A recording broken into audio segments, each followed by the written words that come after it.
Pemirsa, sampai kita ke penghujung acara kita. Katanya ada yang mau diklarifikasi apa? Dari tim Fauzi Bang, kita mau klarifikasi soal kontrak tadi dari lembaga lingkaran survei, gitu ya. Yang jelas dari tim kami memang setahu kita tidak pernah ada kontrak dengan lingkaran survei. Jadi lingkaran survei itu bukan konsultan dari pasangan Fauzi dan Nahrawi. Itu yang pertama Bang, karena kita tahu bahwa lingkaran survei sebagai salah satu lembaga konsultan yang bonafit memang sering terlibat dalam pilkada-pilkada secara mandiri, begitu ya. Tidak hanya pilkada, bahkan pilpres pun kita tahu konsultan LSI ini sering terlibat secara mandiri tanpa meminta atau meminta klien secara langsung dalam event-event politik itu, karena ya sudah besar gitu, sudah mampu self financing. Jadi dalam konteks ini kami klarifikasi bahwa itu tidak ada korelasinya dengan dari tim Fauzi Nara gitu ya. Jadi siapa yang bayar dia kalau gitu? Kalau vokenya? Bisa langsung tanya Bang Ya, gitu. kalau dia udah jawab tadi Bang. Nggak jawab juga Bang tadi. Kayak gitu. Dia nggak jelas dari kita nggak ada Bang. Kontraknya nggak ada itu gitu ya. Wah. Itu udah jelas. Begitu ya. Begitu karena kita yang menangani kontrak-kontraknya. Baik. Begitu. Oke. Oke. Siap Pak Datuk Karni Ilyas. Jadi yang pertama yang terjadi ini sebetulnya fenomenon. Kalau dia nanti berkembang di seluruh Indonesia namanya fenomena atau dalam komunikasi politik disebut momentum.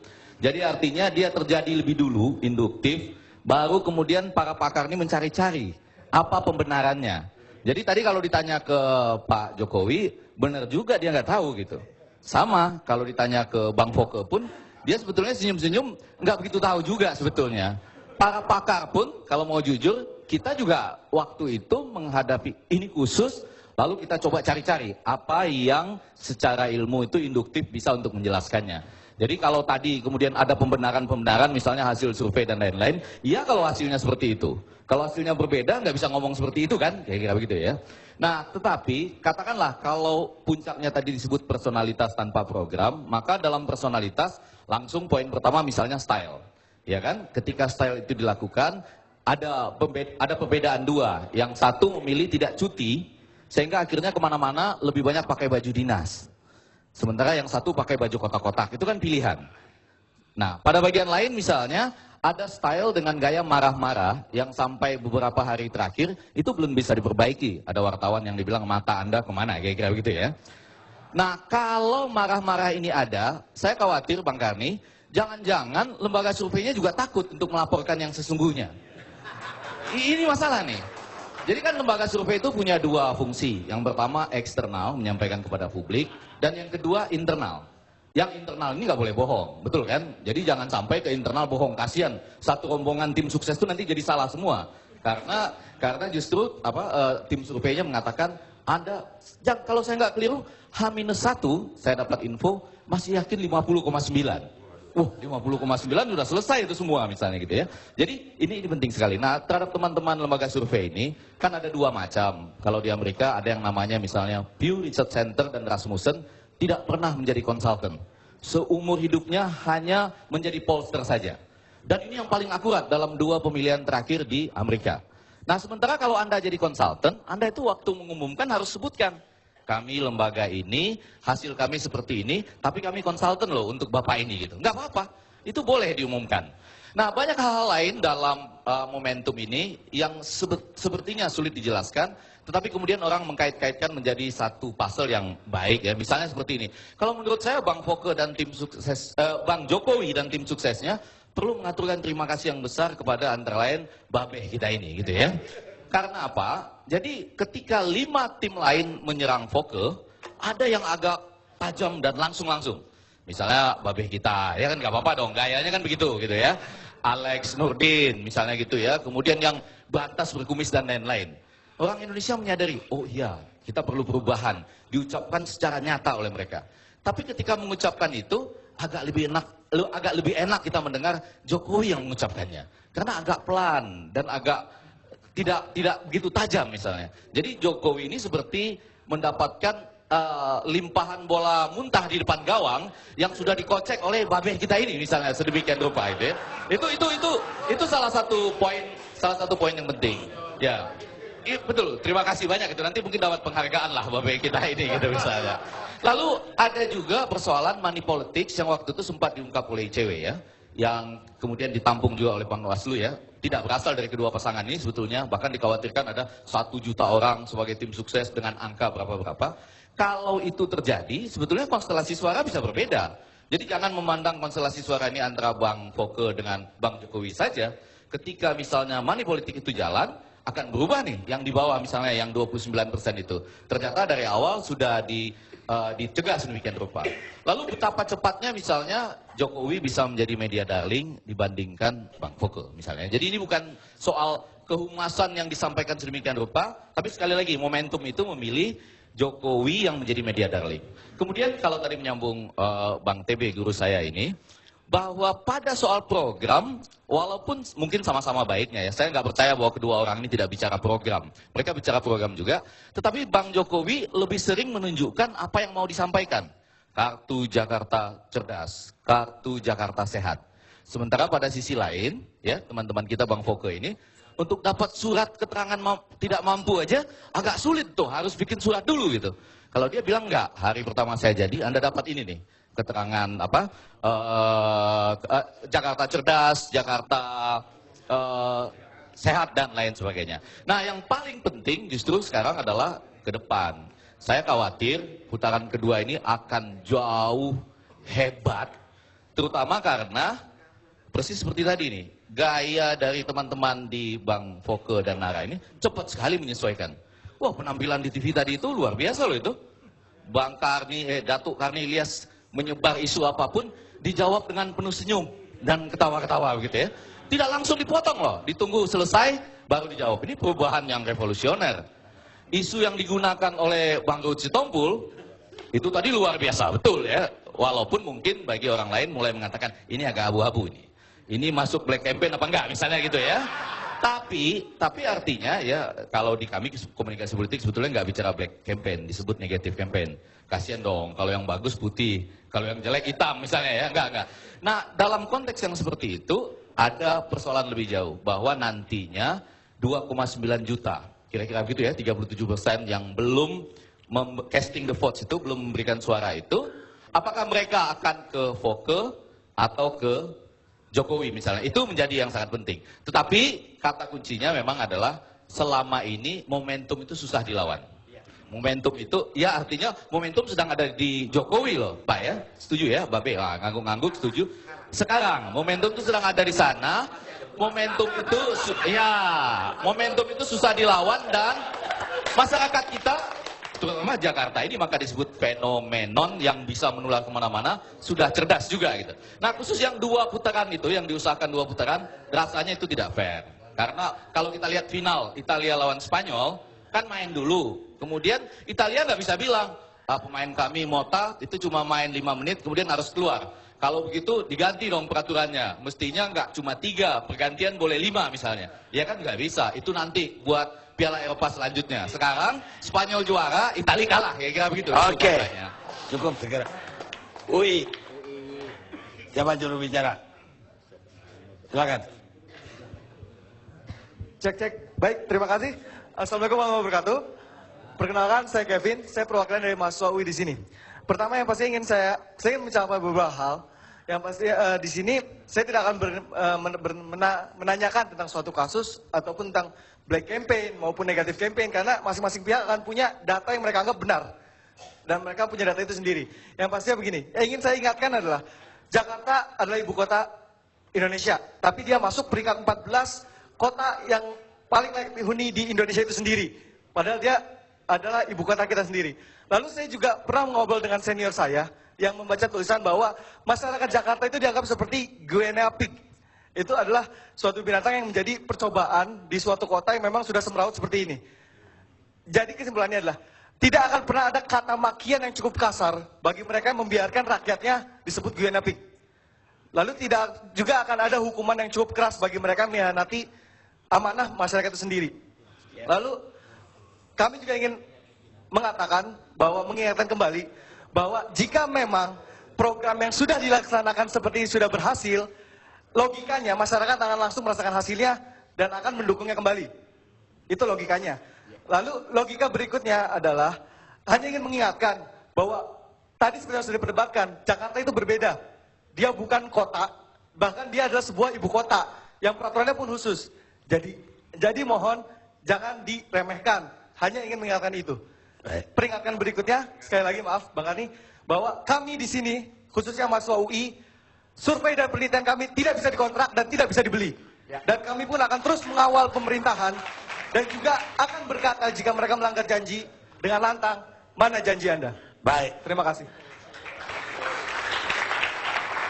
Jadi berita sahabat. Atma Jaya, silakan. Terima kasih Bang Arni. Saya Abilio mewakili mahasiswa Atma Jaya Jakarta. Saya mungkin ingin bertanya untuk Pak Taufik dari segi perilaku atau sifat.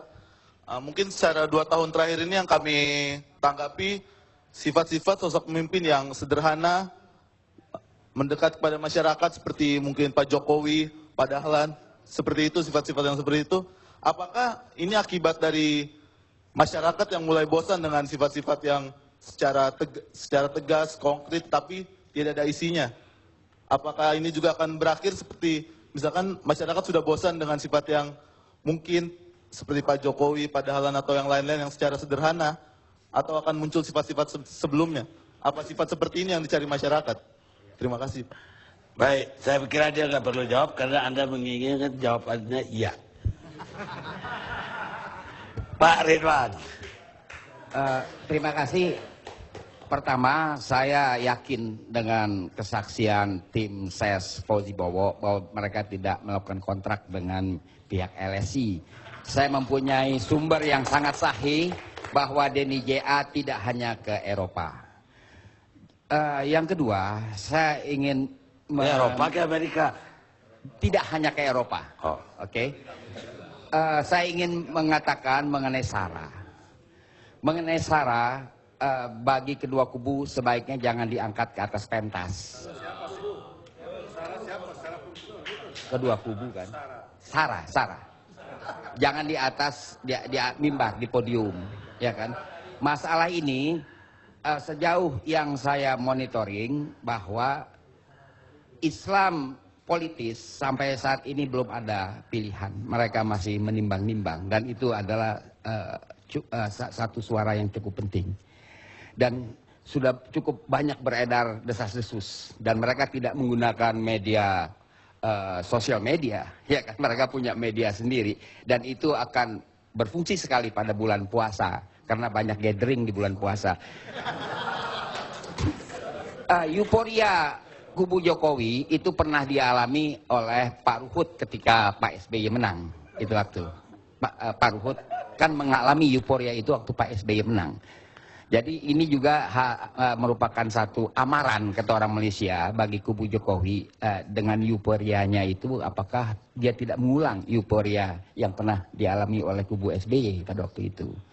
Itu ya, artinya kan setelah itu SBY diserang. Setelah itu, jadi bukan tertutup kemungkinan Jokowi 6 bulan misalnya dia terpilih diserang. Peringatan dari orang tua. Kami belum ada pilihan. Saya di dalam lingkungan Islam, saya tahu partainya juga belum ada, partai-partai Islam yang ada belum ada pilihan. Mereka masih menimbang-nimbang semua. Jadi mereka akan melakukan pilihan. Saya kira pada saat yang dekat. Jadi sayangnya momentum itu tidak berulang. Biasanya begitu ya. Momentum hanya sekali ini. Dia tidak bisa kita minta momentum nanti lu datang lagi ya 2 bulan lagi, kagak bisa. Kita pesan begitu. Nggak bisa kita pesan begitu, ya kan? Iya kan? Iya kan? Ya semacam janda dong kita pelihara jadi ya. Jadi artinya karena itu menurut hemat saya ini isu SARA akan tetap bermain di bawah tikar dan itu akan menentukan pilihan penduduk. Kita nggak bisa stop dia, ya kan? Apapun pendapat saudara Taufik Bahaudin yang jadi ahli perilaku sekarang, mereka nggak herau. Mereka herau dengan mereka punya keyakinan. Saya kira itu pendapat saya. Kenapa jagoan Bapak kalah? Karena tidak semuanya harus menang. Jadi kan yang masuk final 2, masa 6-6-nya masuk final. Ya tapi masa juru kunci. Enggak juru kunci, kan kita tunggu perhitungan tanggal 20. Belum karuan maksudnya. Iya.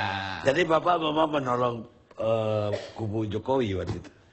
Bukan begini, menolong siapa saja ya. Artinya yang penting Jakarta itu bagus gitu kan gitu. Jadi dalam kerangka ini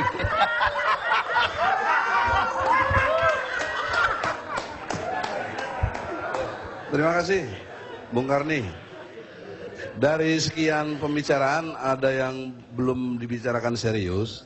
Sepengetahuan saya ada peraturan KPUD ya, yang nomor 12 tahun 2010, pasal 35. Kalau bila terjadi putaran kedua, maka tidak akan lagi dilakukan penyusunan daftar pemilih. Nah ini problem seriusnya, 2 bulan ke depan kan umur yang 17 tahun juga banyak. Atau yang kawin pada saat itu walaupun 17 tapi juga ada, itu udah boleh ikut milih. Ini problem serius, KPUD, Panwaslu tolong perhatikan serius. Karena ini bisa dengan celah-celah inilah kedua kubu ini bisa bermain, tapi juga bisa salah satu yang dirugikan. Itu satu persoalan serius yang harus dijawab. Ya. Kemudian yang kedua, dikaitkan dengan logika-logika pendapatan yang ada. Kalau ditotalkan Bung Foke cuma 33% kalau tidak salah. Artinya total hampir 70% tidak mendukung kepada Foke begitu loh. Terbelah menjadi konteksnya 42 pada Jokowi, 11% kepada yang Hidayat Nur Wahid. Dan sepengetahuan saya waktu habis pemilihan Hidayat Nur Wahid langsung dukung Jokowi.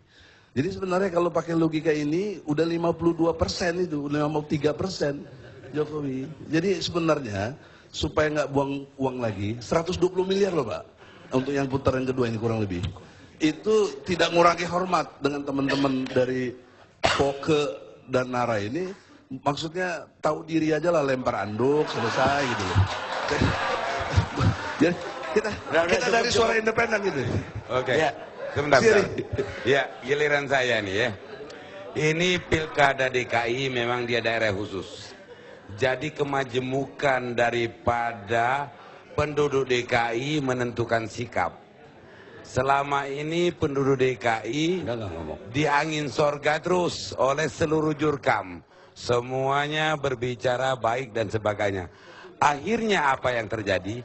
Figur sederhana seperti Jokowi saya melihat figurnya seperti itu Indira Gandhi. Jadi figur kalem, ya, sosiologis. Disinilah ternyata simpati mulai dari angka rumput sampai ke intelektualitas dan pengusaha di DKI Jakarta. Disitulah mendongkrak angkanya menjadi lebih tinggi. Karena selama ini kampanye mulai dari zaman Orde Baru selalu muluk-muluk adil makmur bagus, adil makmur bagus. Tapi nyatanya tidak pernah terjadi kenyataan di masyarakat. Saya rasa begitu Bang Karni. Ya ada udah kayak pakar komunikasi politik saya lihat.